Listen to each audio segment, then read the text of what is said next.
Shalom, and welcome to lesson number 4 of Secrets of the Forgotten Prophetic Scriptures 101. You should already have read chapters 21 through 30, which comprise a unified eschatological conversation. But we're going to split it into two halves, because it's just too much to chew all at once. We left off at the end of chapter 20, with Yahweh telling Baruch to go fast for another 7 days. What follows is a very fascinating dialogue in which we'll find an almost humorous disconnect between what Elohim plans for the world and Baruch's opinion of what should happen. Another 7-day fast seems like a terrible thing to ask of someone who has just fasted for 14 days. But actually, this third set of 7 wasn't bad at all, because Baruch was supernaturally spared from hunger and thirst. Of course, it couldn't have been easy sitting in a cave with nothing to do for a week. Refraining from activity and social interaction is its own kind of fasting. Baruch is ultra-sanctified by the end of this third fast, much as Moses was when he had no food or water for 40 days while atop Mount Sinai. Thus prepared, Yahweh can engage with him in extended discourse and reveal very sacred things. The cave where Baruch waited for 7 days was in the Kidron Valley. It's the valley on the eastern side of Jerusalem separating the Temple Mount from the Mount of Olives. It's a long valley that runs for 20 miles toward the Dead Sea. The upper part of Kidron is named the Valley of Jehoshaphat, meaning the valley where Yahweh shall judge. We're going to see that Yahweh's message to Baruch in this place is in large part about the day of judgment and the final events preceding it. A lot of interesting things have happened and will happen in Kidron. The Kidron Valley is where King Asa burned pagan idols and Asherah poles as he reformed the nation. See 1 Kings 15:13. The Kidron Valley contains the Garden of Gethsemane, where Yeshua prayed the night before he was executed. Prior to that, he had entered Jerusalem through that valley. That route into Jerusalem takes on special significance when you realize that each year the Yom Kippur scapegoat, Azazel, was led out of the eastern gate, called the Beautiful Gate, through the Kidron Valley and into the wilderness. So unrighteousness walked out along the same path that righteousness walked in. Not surprisingly, Yeshua will also return to Jerusalem through that valley. He will appear in the east and go to the west. After his resurrection, Yeshua ascended to heaven from the town of Bethany on the Mount of Olives. An angel told the disciples that Mashiach would return the same way that he left. In other words, he'll touch back down on the Mount of Olives when he descends from heaven, and from there he'll cross the Kidron Valley to once again enter Jerusalem. On Yom Adonai, or the Day of the Lord, Elohim will assemble the armies of the nations in the Valley of Jehoshaphat. See Joel chapter 3, verses 2 and 12. It is there that the last battle will be waged. Listen to this reading from Zechariah chapter 14, starting at verse 2. For I will gather all the nations against Jerusalem to battle, and the city shall be taken, and the houses plundered, and the women raped. Half of the city shall go out into exile, but the rest of the people shall not be cut off from the city. Then Yahweh will go out and fight against those nations, as when he fights on the day of battle. On that day his feet shall stand on the Mount of Olives that lies before Jerusalem on the east, and the Mount of Olives shall be split in two from east to west by a very wide valley, so that one half of the mount shall move northward, and the other half southward. And you shall flee to the valley of my mountains, for the valley of my mountains shall reach to Azal, and you shall flee as you fled from the earthquake in the days of Uzziah king of Judah. Then Yahweh my God will come, and all the holy ones with him. This is a spectacular passage which tells us that the city of Jerusalem will once again come under siege at the end of the age, and the armies of the Antichrist, the forces of the beast kingdom, will overtake it. The treasures of the city will be taken. Many of the people will be taken. In fact, it says half of the population will be enslaved and carried off to Babel and perhaps other places. And many of the women, unfortunately, will be raped at that time. But half of the people will remain, and that remnant will realize that they have been tricked, that the person that they thought was their Messiah was not their Messiah, They have been deceived by this man who we call the Antichrist, but at this point they still have not yet acknowledged that Yeshua is the Messiah, and so they must wait a little longer until the sign of the Son of Man appears in heaven, until he shows up and his glory shines from east to west, and they will then mourn as one mourns for an only son, say some of the other prophets. They will then look upon him who they have pierced, and they will understand what they have done, and there will be great repentance of the Jews everywhere that they are scattered in the world. But what's also interesting about this passage we just read from Zechariah is that it talks about the valley of Azal, and the valley of Azal touches the valley of Kidron. They meet up right there at the base of the Mount of Olives.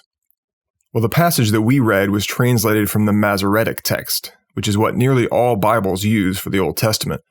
But the Masoretic isn't always the best source text. In this case, I believe the Septuagint version to be superior. Verse 5 in particular is very different. In the Septuagint, it reads, "And the valley of my mountains shall be closed up, and the valley of the mountains shall be joined unto Azal, and shall be blocked up as it was blocked up in the days of the earthquake, in the days of Uzziah, king of Judah. And the Lord my God shall come, and all the saints with him."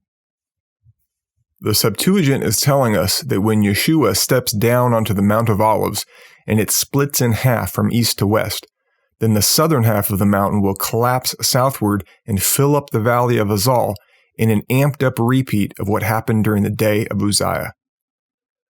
A scientific paper published in 1984 by Israeli geologists identifies the location of a large landslide on the southernmost summit of the Mount of Olives, directly adjacent to both the Azal Valley and the easternmost portion of the Kidron Valley. Their discovery validates an account by famous Jewish historian Josephus, who said that an earthquake caused a landslide on the western slope of the Mount of Olives during King Uzziah's reign, blocking up the king's gardens in the Kidron Valley.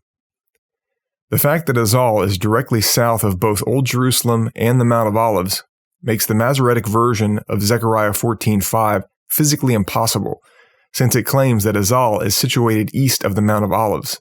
That contradicts reality, and we can be sure that no one will be fleeing to Azal when Yeshua shows up, as the Masoretic suggests.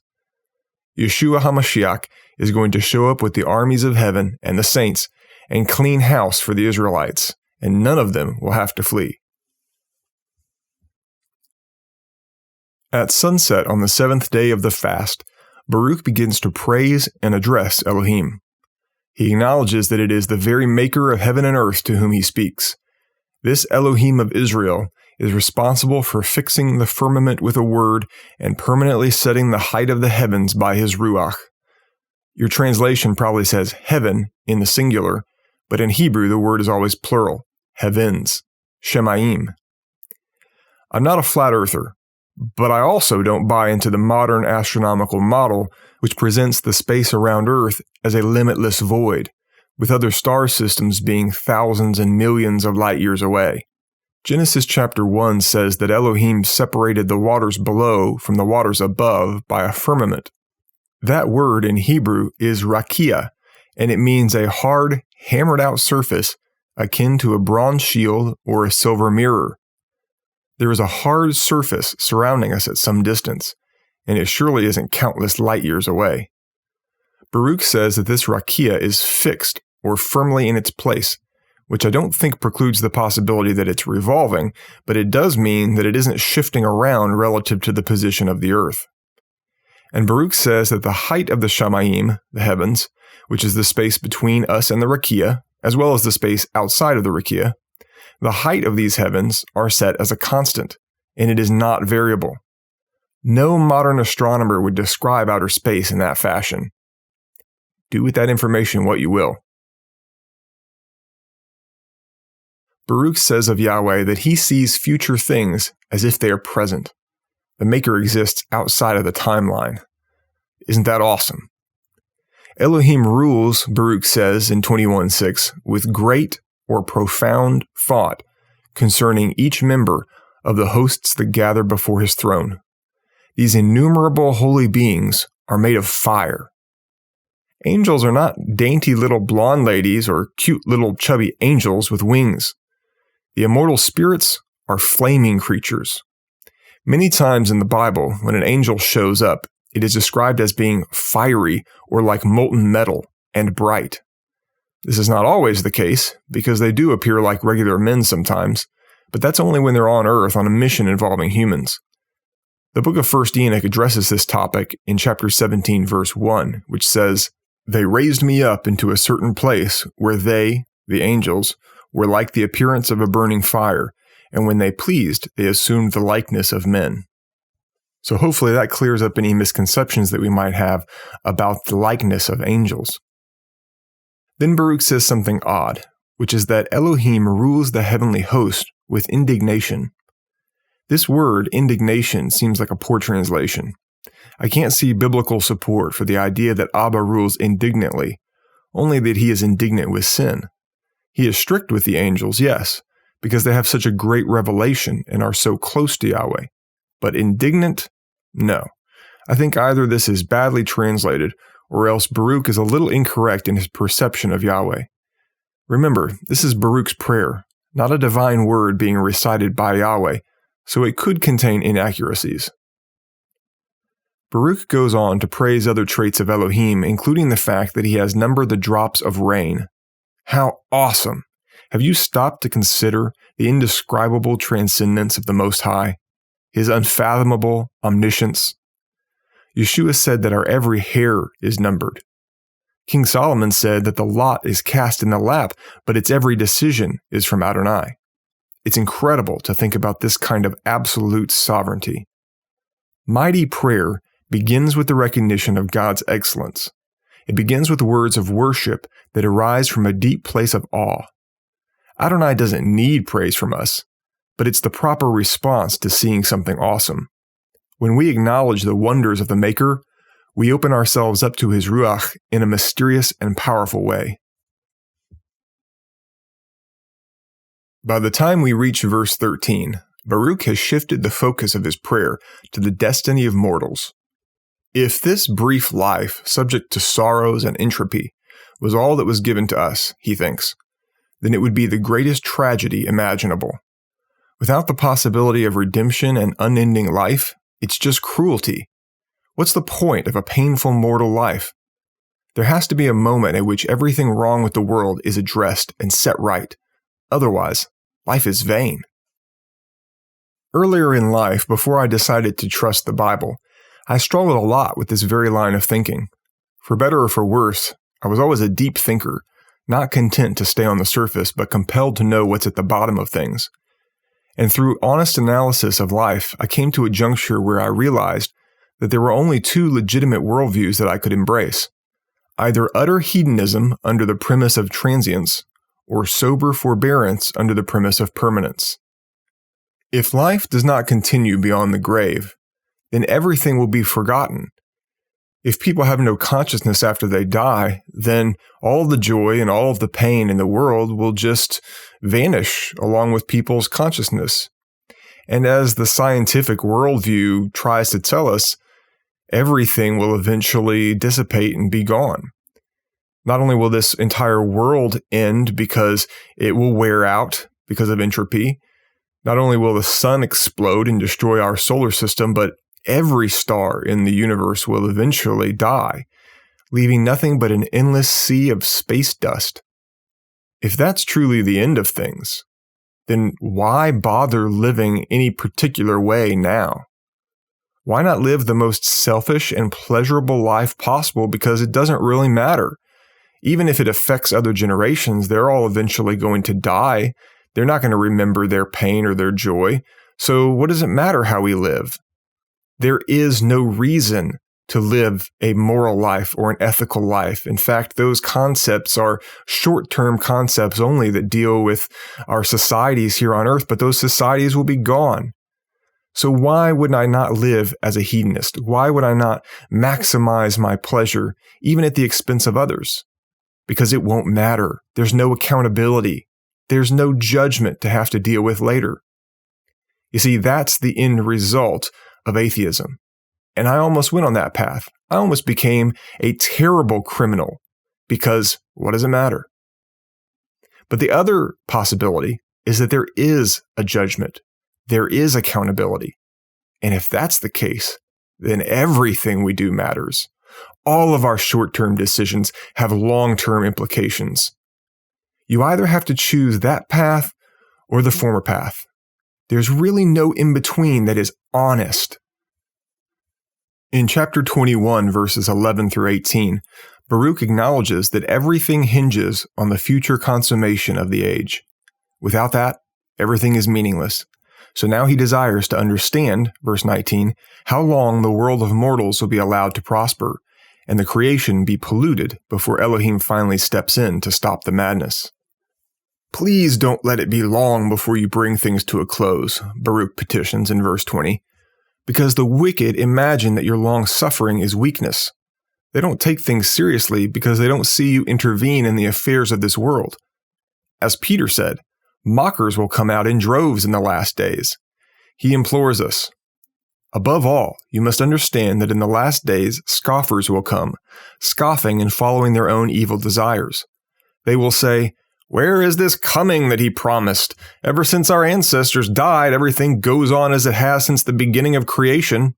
But deliberately, they forget that long ago, by God's word, the heavens came into being, and the earth was formed out of water and by water. By these waters also, the world of that time was deluged and destroyed. By the same word, the present heavens and earth are reserved for fire, being kept for the day of judgment and destruction of the ungodly. But do not forget this one thing, dear friends. With the Lord, a day is like 1,000 years, and 1,000 years are like a day. The Lord is not slow in keeping his promise, as some understand slowness. Instead, he is patient with you, not wanting anyone to perish, but everyone to come to repentance. 2 Peter 3:3-9. Baruch wants his Adonai to show the heathen what's up, to stop the mocking that he rightly assumes is going to occur. We see in verse 21 that Baruch is really concerned about Elohim's reputation among the heathen. And in a way, it's kind of sweet, like a young kid championing his favorite superhero. I remember having conversations like this as a child. There's no way Batman would be able to beat Iron Man. People who like sports instead of comics will fight tooth and nail for the honor of their favorite team or favorite athlete, because something in us doesn't want to see our heroes diminished. We won't allow others to take away from the glory of the people and things that we think are best. Of course, Yahweh is the best, because he made everything that exists. So I fully understand why Baruch hates seeing Israel's enemies seemingly winning and thinking that Yahweh is not too tough after all. That's maddening. But Baruch has forgotten what Yahweh already told him, that his name and glory are everlasting. What does it matter if a few heathen briefly and vainly imagine that Yahweh is a loser? Everyone will know better soon enough. As we reach the conclusion of Baruch's prayer, we see in verse 24 that it boils down to this. Adonai, it's already been a really long time since you started this whole process with Abraham and Isaac. Isn't it about time that you wrapped it up? Chapter 22 opens with a very compassionate, almost motherly response from Elohim. Baruch, Baruch, why are you troubled? And he asks his prophet a question to get him to consider matters from a different perspective. It's actually a series of questions that Yahweh poses to Baruch, but they all have the same answer. There is no comfort from a house that isn't finished with a roof, or a field of crops that is never reaped, or a baby that doesn't complete its gestation. Things begun must be completed before they render a benefit. So why does Baruch speak as if Yahweh should wrap up the story of the world post-haste? The journey isn't completed yet. In fact, in 23:3, Yahweh explains that there are many more people still to come, and he already knows each of them. For when Adam sinned, it was decreed in heaven how many souls would ever come from him, and receptacles were created to hold those souls, both before their births and after their deaths. As we know, and was reiterated back in 21:23, Sheol is where disembodied souls go to be stored after death. But where is this place that was prepared like Sheol for the living of mankind to dwell? That can't be referring to the earth, because the earth had already been prepared before Adam sinned, and this passage is talking about after the fall. There must be a heavenly storehouse of unborn individuals. This word from Adonai in chapter 23 is the first we've heard about people, or at least the patterns of individuals, being kept somewhere before conception. However, such a before-life nursery isn't surprising to me because it doesn't contradict anything in canonized scripture. We just need to be careful to note that the people being stored in the before-life nursery are not living souls. They may be living, as in they are life forms with the guarantee of becoming a soul at some point, but they are not yet souls, because a person does not become a living soul, in Hebrew the nephesh, until the breath of Elohim enters their material body. Yahweh Elohim formed Adam from the dust of the ground and breathed into his nostrils the breath of life, and Adam became a living nephesh. Genesis 2:7. A fetus in the womb is a life form in every sense of the word, but it is not yet viable or self-aware. Likewise, a preconception individual would be considered a life form, but one of potentiality only and not kinesis. In any case, even if I'm misinterpreting this passage, Yahweh still has a number for the total amount of souls, according to chapter 23, verse 4. So hold your horses, Baruch, because a lot of other souls still need their day in the sun, and a lot of events need to transpire before the story of history can be brought to its climax. No screenwriter or playwright jumps from Act 2 straight to the ending, skipping the third act. There has to be a proper progression, a sequence of events that build step by step to the conclusion. Listen, friends, I want you to remember this. History is his story. He has written the script already. Right now, it's playing out like a film from a reel. There's so much peace in knowing that the sovereign Elohim has it all worked out already. Do not get anxious about the future. He's got this. Chapter 23 wraps up with this statement from Adonai. For truly my redemption has drawn nigh, and is not far distant as aforetime. Now we might read that and think, yeah, right, 2,500 years ago the redemption of mankind was at hand. But actually, yes, this is a correct statement for two reasons. All of human history is unfolding along a timeline of 7,000 years, or 7 millennia. The end of the 6th millennia will see the second advent of Messiah and the establishment of the Messianic kingdom over the whole earth.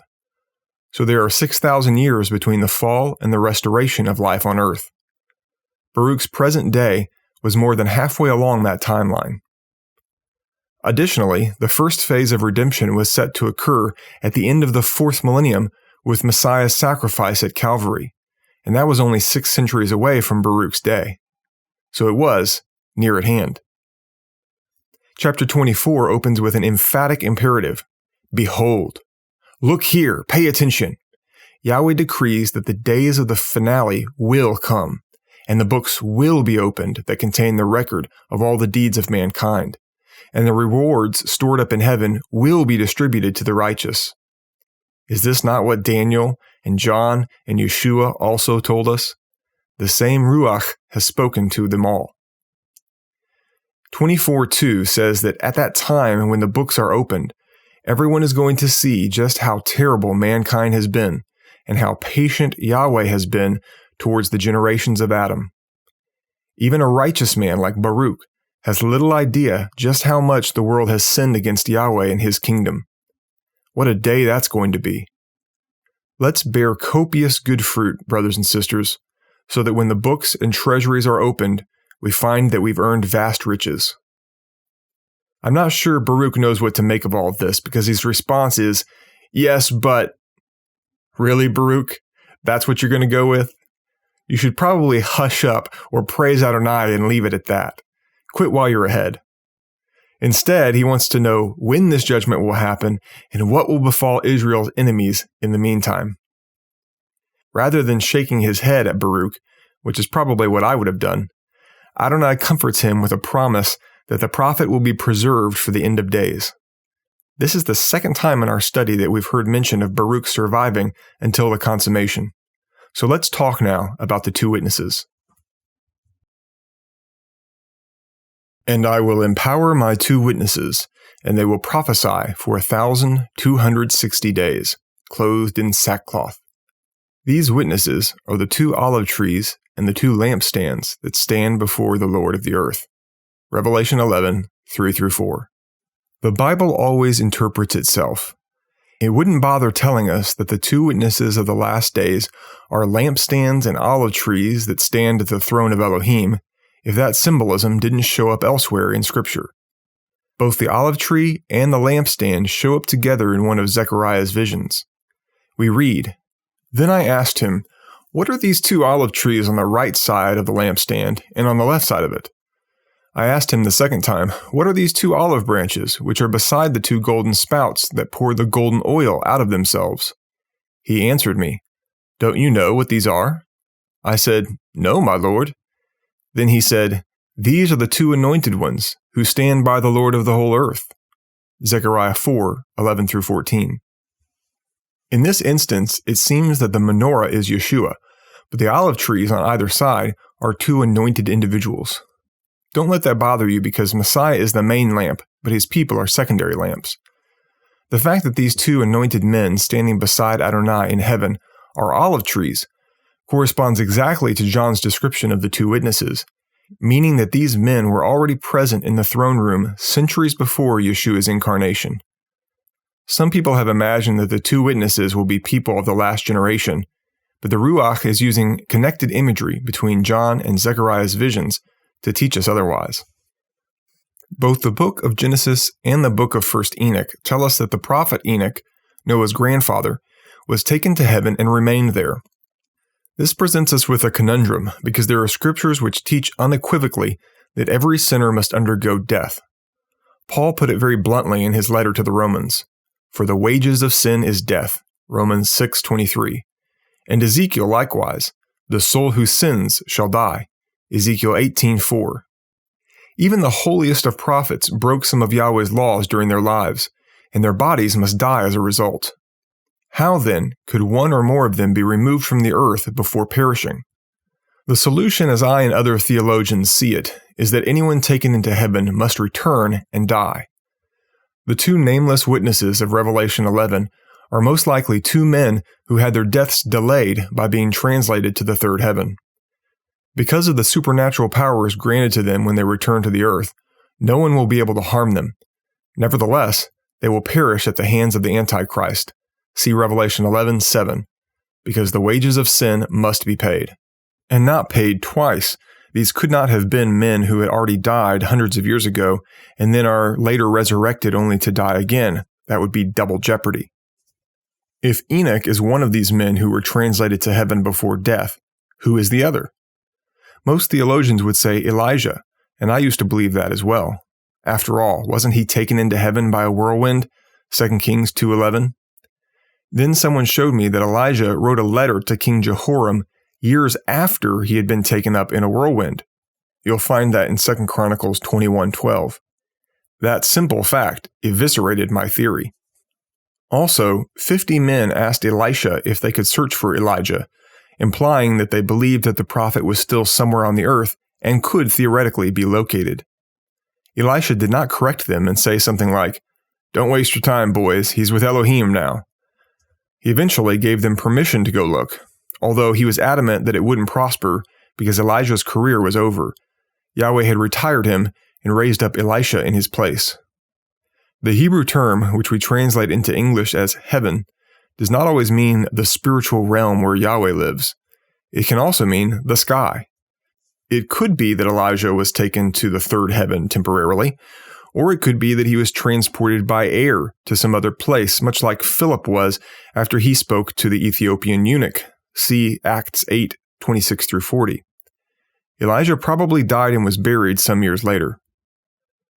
Jumping ahead a bit in 2 Baruch, we read that Yahweh twice more reiterates that Baruch will be assumed into heaven. "Therefore you shall surely be taken up, as I before told you." 2 Baruch 48:30. And, "For you shall surely depart from this earth, nevertheless not unto death, but you shall be preserved unto the consummation of the times." 2 Baruch 76:2. These verses seem unambiguous. Baruch has been translated to the third heaven and will remain there until it is time to testify against the beast and the kingdom of Babel. Once Baruch and Enoch return to us, we will know that the 70th week of Daniel, the last Shemitah cycle of the age, has begun.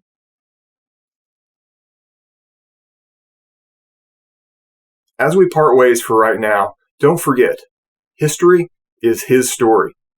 He's already written it. He's in the future ahead of you, so don't get worried. If you're tempted to fall into anxiety or live in fear, just recall that Elohim is outside of time, and he is sovereign over every detail. So we can trust him, and all we have to do is go to him with our petitions. In everything, with prayer and thanksgiving, bring your petitions to the Lord, and he will take care of you. And in times of trial and tribulation, run to him right away, and he will be there as a loving father to help you through the situation, to empower you through it, and make all things work out for good.